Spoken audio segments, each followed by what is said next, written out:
In sometime around the year 28 after Christ, Jesus of Nazareth told a story about money. But it was not about money, it was about fear. And about what fear does to everything you were given to live with. 2,000 years later, this story still unsettles people. Not because it is difficult to understand, but because it is too difficult to ignore. Because when you understand what a talent was in the first century, how much it was worth, what the banking system of Roman Palestine actually looked like, and what the third servant was really communicating to his master when he buried the money in the ground, you discover that this parable is not about financial management. It is about what you do with the life you were given. And the answer Jesus gives is far more challenging than any sermon about investment and productivity has ever managed to capture. To understand this parable in its full depth, we need to start where Jesus started, not with the servants, not with the talents, with the master. Matthew writes that a man about to leave on a journey called his servants and entrusted his property to them. To one he gave 5 talents, to another 2, to another 1, to each according to his own ability, and he left. A simple scene, 4 characters, 1 decision, and inside that apparently straightforward scene, there is a cultural density that most modern readers pass through without noticing. Who was this master? What did it mean to leave on a journey in the first century? What exactly was a talent? And why did he distribute different amounts to different servants? Each of those questions has a specific historical answer, and each answer changes what the parable means. Professor N.T. Wright, Anglican bishop and one of the most important theologians and historians of the New Testament in the contemporary world, contextualizes the setting of this parable. In the first century, long business journeys were significant and relatively common events among the propertied classes of Roman Palestine. A man of means who needed to travel, whether to Rome, to Alexandria, or to other regions of the Mediterranean, could be absent for months or even years. Leaving his goods under the management of trusted servants was not exceptional. It was standard practice. What makes the opening of this parable immediately recognizable to any first-century listener is precisely that. Jesus is not describing an extraordinary situation. He is describing something that anyone in that crowd had already seen happen or heard someone describe. Now we need to talk about the talent. And here is where most modern translations and interpretations begin to lose something fundamental. In practically every modern language, the word talent has migrated from the financial world to the world of personal abilities. When we say someone has a talent for music or a talent for sports, we are using a word that came directly from this parable through centuries of Christian interpretation. But in the first century, a talent was not an ability. It was a sum of money, an absolutely enormous sum of money. Dr. Kathleen Kenyon, British archaeologist specializing in the ancient Middle Eastern world, documented in her studies on the economy of the ancient Mediterranean the weight and value of a talent in the Hellenistic and Roman period. A talent was originally a unit of weight, approximately 33 kilograms. In the monetary context of the first century, a talent of silver corresponded to 6,000 denarii, and a denarius was the daily wage of a common laborer. This means that a single talent represented approximately 16 years of continuous work for an ordinary man. Not 16 months, 16 years. When Jesus says the master gave 5 talents to the first servant, he is describing a transfer of approximately 80 years of a laborer's wages. The sum is so astronomical that any first-century listener would have been immediately alert. Nobody entrusted that level of wealth to a servant without a very serious reason. And here is the first element that most modern interpretations pass completely over. The master did not distribute the talents randomly. Matthew writes with precision, to each according to his own ability.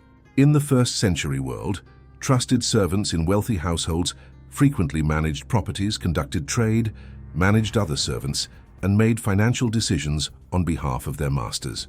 They were not slaves in the most brutal Roman sense of the word. They were, in many cases, sophisticated administrators with real knowledge of business, finance, and markets. The master of this parable knew his 3 servants. He knew what each one was capable of doing, and he distributed responsibilities proportional to that capacity. This means that the talent each servant received was not simply money. It was a calculated and proportional vote of confidence. Professor Kenneth Bailey, American theologian who lived and taught in the Middle East for 40 years and is considered one of the world's greatest specialists in the parables of Jesus within their original cultural context, explains the dimension of that vote of confidence.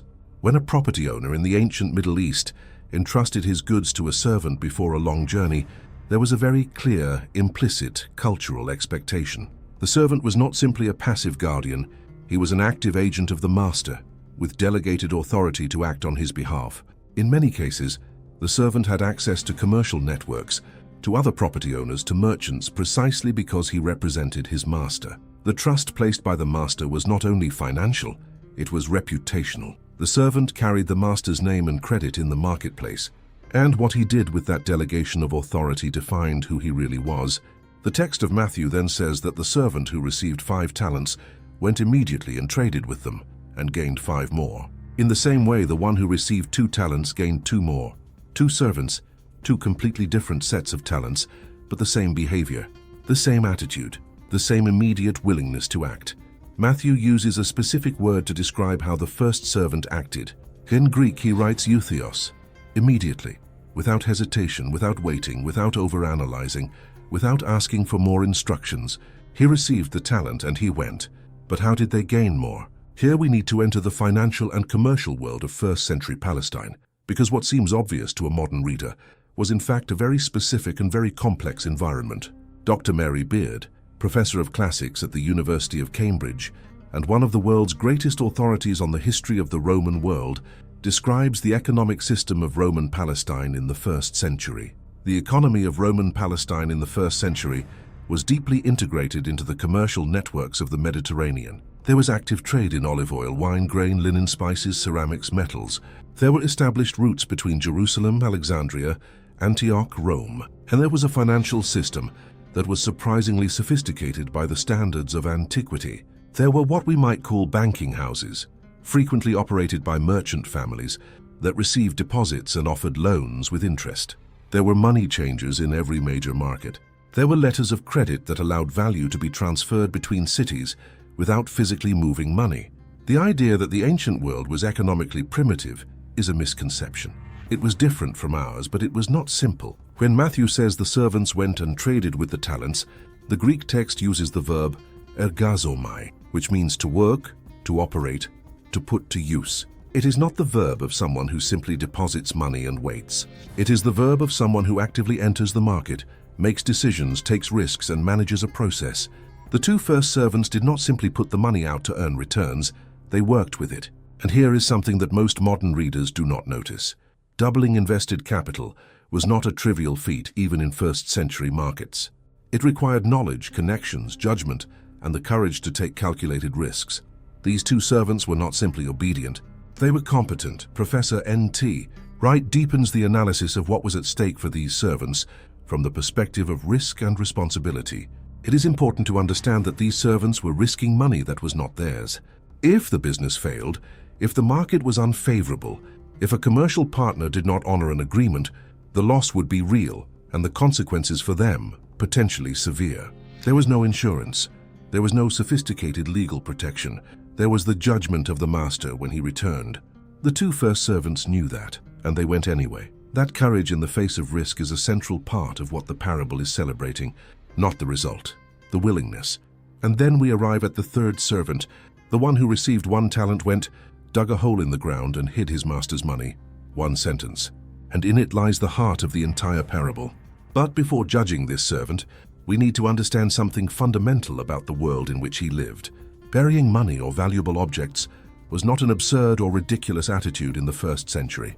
It was, in fact, one of the most common and most recognized ways of protecting wealth in a world without central banks, without deposit guarantees, without effective government protection for private property. Professor David Graeber, anthropologist and economic historian at the London School of Economics, specializing in the history of debt and monetary systems, contextualizes the practice of burying wealth in the ancient world. There are archaeological records of buried treasures in practically every region of the ancient Mediterranean. Coins, jewelry, valuable objects buried in ceramic pots or wooden boxes, often under the floors of houses or in fields. It was a practice so common that the Romans had specific legislation about what to do when someone found a buried treasure on someone else's land. Burying wealth was, from the perspective of the material culture of the 1st century, completely rational behavior. It was protecting what you had against theft, against invasion, against fire, against the instabilities of a world without formal financial protection systems. But the third servant did not bury the money for logistical reasons. When the master returns and asks for an accounting, the third servant explains his own motivation with devastating clarity. "Pastor, I knew that you are a hard man who harvests where you did not sow and gathers where you did not scatter. So I was afraid and I went and hid your talent in the ground. Look, here is what belongs to you." 3 sentences, and in them, the complete radiograph of a mentality. He began with his perception of the master, a hard man who harvests where he did not sow, who gathers where he did not scatter. Professor Kenneth Bailey analyzes that description of the master made by the third servant with surgical precision. The third servant is describing his master as someone unjust, exploitative, who benefits from the work of others. It is a serious accusation. But notice what Matthew shows us before that speech. The master distributed talents proportionally to the ability of each servant. He entrusted enormous sums to men he knew and trusted. And when the 2 first servants return with double, the master's response is not to take the profit and dismiss them. It is to celebrate them, promote them, and invite them to share in his joy. Is that the behavior of a hard and exploitative man? What the parable is revealing is that the description the third servant gives of the master says far more about the third servant than about the master. And then comes the second sentence of the third servant. "So I was afraid." Fear is the center of everything, not laziness, not dishonesty, not rebellion, fear. The third servant did not steal the talent, did not spend it on himself, did not ignore it completely. He protected it. Carefully, even diligently. He dug a hole, he kept the money safe, and he went to retrieve it when the master returned. From the perspective of an outside observer, he did exactly what he said he was doing, keeping what belonged to the master. But the master sees something completely different. Dr. Amy Jill Levine examines the psychology of the third servant and what his response reveals about the nature of paralyzing fear. The third servant made a fundamental error of interpretation. He defined his responsibility as preservation, not multiplication. He heard the talent as a burden, not as an opportunity, and the source of that error was not ignorance. It was the image he had constructed of his master, a hard master who harvests where he did not sow. If you believe your master is unjust, that he will punish you regardless, that the game is rigged against you, what is the rational move? Do not risk. Do not lose what you have. Minimize exposure. The third servant was not being lazy. He was being rationally adapted to his worldview. And it is exactly that worldview that Jesus is challenging. Here we need to pause and observe something that is rarely noticed in interpretations of this parable. The third servant said to the master, "I knew that you were a hard man," but how did he know? He had not had previous negative experiences with the master that Matthew records for us. The other 2 servants, working with far larger sums and therefore with far greater risk, did not share that perception. They went immediately and worked. What the third servant had was not knowledge, it was a belief, a narrative he had constructed about the master, perhaps over time, perhaps by comparison with other masters, perhaps through a general fear that he projected onto a specific authority figure. And that belief, not the talent, was the real problem. Professor N.T. Wright develops that observation with theological depth. There is a very important theological reading here that goes beyond individual psychology. In the Jewish and Christian tradition, the image you have of God fundamentally determines how you live. If you believe in a God who harvests where he did not sow, who is fundamentally arbitrary and severe, who will punish you regardless of what you do, the rational response is exactly what the third servant did. Protect the minimum, do not risk, do not expose yourself, do not act. The parable of Jesus is saying that that image of God is wrong, and that living from that wrong image has real consequences, not only for your spirituality, but for what you do or fail to do with everything you have received. The master's response to the third servant is one of the harshest in all of Jesus' parabolic literature. "You wicked and lazy servant." In Greek, ponere kai oknere, wicked and indolent, cowardly and negligent. The master does not use the word traitor, does not use thief, does not use deceiver. He uses wicked and lazy. Why lazy if the servant clearly did something, even if only burying the talent? Dr. Elsa Tamez, theologian and professor of New Testament at the Latin American Biblical Institute of the Biblical University of Costa Rica, specializing in contextual readings of the parables of Jesus, explains the choice of that word. Laziness in the work ethic of the first century did not necessarily refer to physical inactivity. It referred to the refusal to assume responsibility, proportional to what was entrusted to you.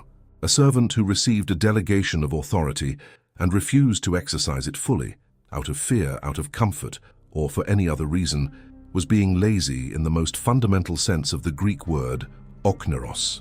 He was being cowardly in the face of responsibility. And in the cultural context of the first century, where the master's honor was tied to the behavior of his servants, that cowardice had real public consequences. The third servant was not only harming himself, he was harming the master's reputation and business dealings before the entire network of commercial relationships in which that household was embedded. The master then says something that confuses many modern readers. "You should have deposited my money with the bankers, and when I returned I would have received what is mine with interest." An explicit reference to bankers, to interest, to an organized financial system. This is not metaphor.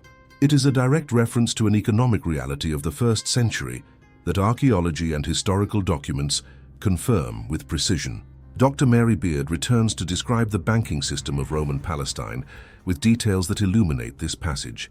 The bankers mentioned in the parable most likely refer to the Greek trapezitai, the money changers and lenders who operated at tables, hence the name, derived from trapeza, meaning table, in the markets and synagogues of the cities. They received deposits and paid interest on them. The interest rate in the Roman world typically ranged between 8 and 12% per year. This was not a trivial amount. For a talent of silver, that would represent a passive income of 480 to 720 denarii per year. The master is telling the third servant, if you were truly so afraid to take risks, there was a risk-free option available to you. You chose not to use even that.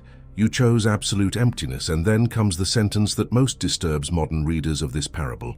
Take the talent from him and give it to the one who has 10, for to everyone who has more will be given, and he will have abundance. But from the one who has not, even what he has will be taken away. A sentence that seems profoundly unjust at first reading. The rich get richer. The poor lose the little they have. Is that the message of Jesus? Professor Kenneth Bailey offers a perspective that completely transforms that reading. It is fundamental to understand that Jesus is not describing how the economic world works, or how it should work. He is describing how the dynamics of responsibility and the development of capacity work. A person who uses their abilities, their resources, their time, their talent in the modern sense of the word, develops more capacity, becomes better at what they do, has more to offer.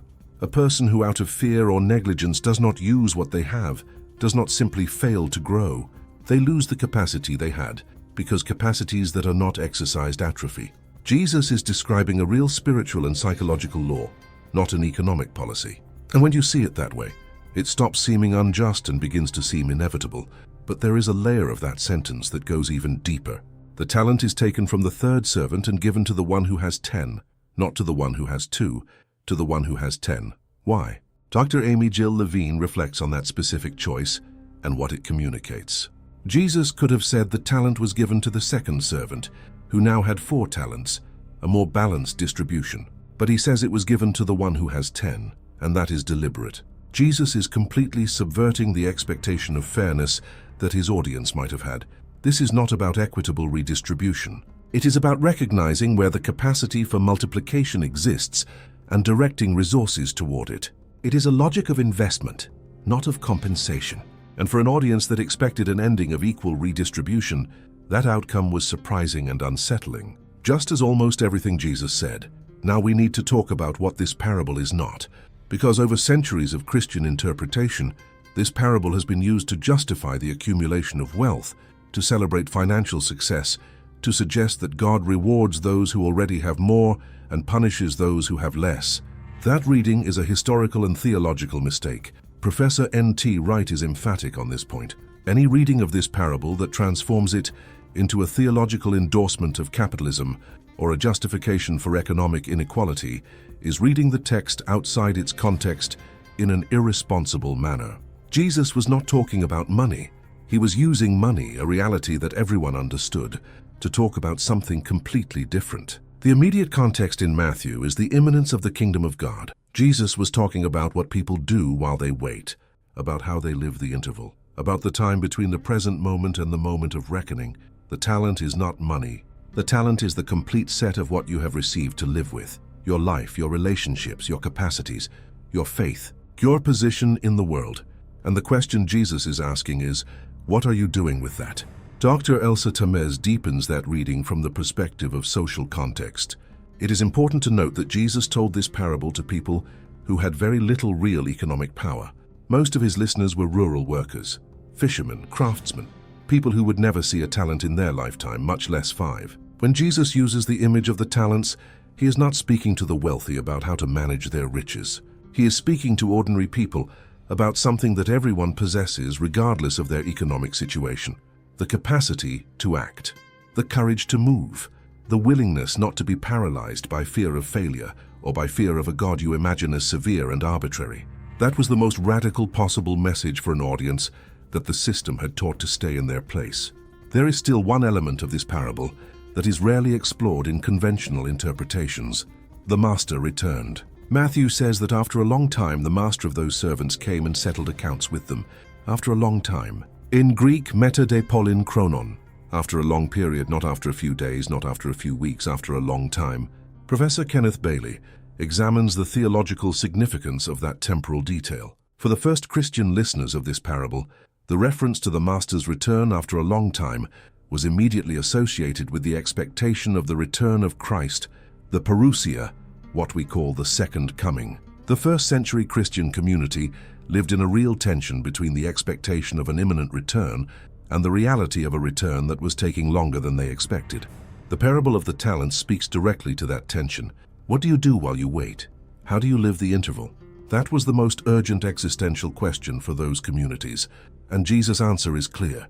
You live the interval not in passive waiting, not in anxious preservation of what you have, but in full action, in movement, in multiplication of everything that was entrusted to you.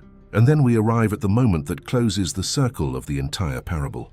The master says to the first and second servant exactly the same words: "Well done, good and faithful servant. You have been faithful over a little, I will set you over much. Enter into the joy of your master." Two things deserve attention here. First, the master calls a little what by any human standard was an astronomical sum. 5 talents, 80 years of wages, is called a little. This is not rhetorical modesty. It is an indication of the scale of what is to come. What was entrusted was gigantic in human terms, but it was little in terms of what the master had to offer going forward. Dr. Sarah Rosen analyzes the expression, "enter into the joy of your master," and what it meant culturally in the first century. The expression entering into the joy of the master carries specific resonances in the context of feasts and banquets in the ancient world. A banquet given by a man of means was a significant public event, a demonstration of generosity and celebration that involved not only the principal guests, but the entire network of relationships of the household. To be invited to enter into the joy of the master was not simply a verbal compliment. It was a change of status. It was being included in the master's inner circle of trust and celebration. For servants who began the parable as administrators of someone else's goods, ending as participants in the joy of the master represents a complete transformation of their position and identity. Second, the master uses the same words for both servants regardless of the absolute result. The first servant doubled 5 talents and ended with 10. The second servant doubled 2 talents and ended with 4. Absolutely different results in absolute terms. But the master's evaluation was identical. "Well done, good and faithful servant." Professor N.T. Wright reflects on what that equivalence of evaluation reveals about the nature of faithfulness. Jesus is saying something extraordinarily important here. The criterion of evaluation is not the absolute result. It is the proportion between what was entrusted and what was done with it. The servant who received 2 talents is not judged by the same absolute standard as the one who received 5. He is judged by what he did with 2. And what he did with 2 was exactly the same, in proportional terms, as what the other did with 5. He doubled it. He acted. He did not become paralyzed. And he received exactly the same recognition. This is one of the most radically egalitarian statements in all of Jesus' ethics. It does not matter how much you received. What matters is what you did with what you received. And now we need to return to the third servant one final time, because there is something in the sentence he receives that goes beyond financial punishment. The master says, "You wicked and lazy servant, you knew that I harvest where I did not sow and gather where I did not scatter. Then you should have deposited my money with the bankers." Notice what the master is doing. He is using the servant's own logic against the servant. If you truly believed I am as severe as you say, then all the more reason you should have acted. Because if I were truly the man you describe, what you did would be even more unforgivable. The master is not confirming the image the servant had of him. He is showing that even within the servant's own distorted logic, the correct action was to act, not to be paralyzed. Dr. Elsa Tamez examines that logical inversion and its impact on the theology of fear. Jesus is dismantling the argument of fear from the inside. The third servant used fear of the master as justification for not acting. And the master responds by saying, "If you truly feared me as you say, the fear should have produced action, not paralysis." Genuine fear of a demanding and severe master would have produced at the very least a bank deposit. What the third servant did was not prudence motivated by fear. It was abandonment disguised as prudence. And Jesus, through the voice of the master, names that with precision. It is not fear, it is moral laziness. It is the refusal to take responsibility for one's own life, disguised in a narrative about the master's demands. And then the talent is taken away, and the third servant is cast outside, into the outer darkness, where there will be weeping and gnashing of teeth. A violent and disturbing image, one that has generated centuries of theological debate about condemnation, grace, free will, and salvation. Professor Kenneth Bailey contextualizes that language within the literary genre of the parables of Jesus. The parables of Jesus frequently end with images of dramatic judgment that function as signals of seriousness, not necessarily as literal descriptions of specific eschatological realities. Jesus was using the genre of parabolic narrative, which had a long tradition in Judaism, and within that genre, dramatic endings were part of the way of underlining the urgency of the central message. What Jesus is communicating with clarity is not a precise map of the eternal destiny of the third servant. It is the absolute seriousness of the question being posed. What you do with what you received is not a trivial matter. It has weight, it has consequence, and it deserves your full attention. We have reached the end of the parable, but not the end of the question it poses. Because the real question of this parable is not what you would do with 5 talents, it is what you are doing with what you have, now, today, with the life you received, with the relationships you have, with the capacities you have developed, with the faith you carry, with the time you still have ahead of you. The third servant did not lose because he failed. He lost because he did not try. And the parable suggests that not trying when you have something to offer is not safety. It is the only guaranteed form of loss. Dr. Amy Jill Levine offers a final reflection on what this parable continues to say 2,000 years later. What makes this parable permanently relevant is that the third servant is not a distant or incomprehensible figure. He is immediately recognizable. We all know that inner voice that says, "What if I fail? What if I am not enough? What if the system is rigged against me? What if I try and lose the little I have?" That voice is not new. It existed in the first century, and Jesus confronted it directly, not with empty words of encouragement, but with a story that shows where that voice leads. Not to safety, to loss. Not to protection, to emptiness. The parable of the talents is an urgent invitation to come out of the hole where you buried what you received and go work with it. In some time around the year 28 after Christ, Jesus of Nazareth told a story about money. But it was not about money. It was about fear, and about courage, and about what happens when you decide that the risk of acting is smaller than the cost of not acting. 2,000 years later, the story still waits for your answer. What are you going to do with what you received? If this journey back to the first century touched something in you, leave a comment telling us what stayed with you. We read every single one. Next time, we're going to reconstruct the world of the parable of the sower. Jesus was standing at the edge of the Sea of Galilee when he told that story. And when you understand what agriculture was like in the first century, how the soil of Palestine worked, who the different types of listeners those seeds represented were, and why Jesus explained this parable differently from all the others, you will discover that the sower is not simply a story about how people receive the word of God. It is a story about the scandalous generosity of the one who sows. If you want to keep traveling back in time to understand Scripture, the way its first listeners did, subscribe. Every episode we go deeper.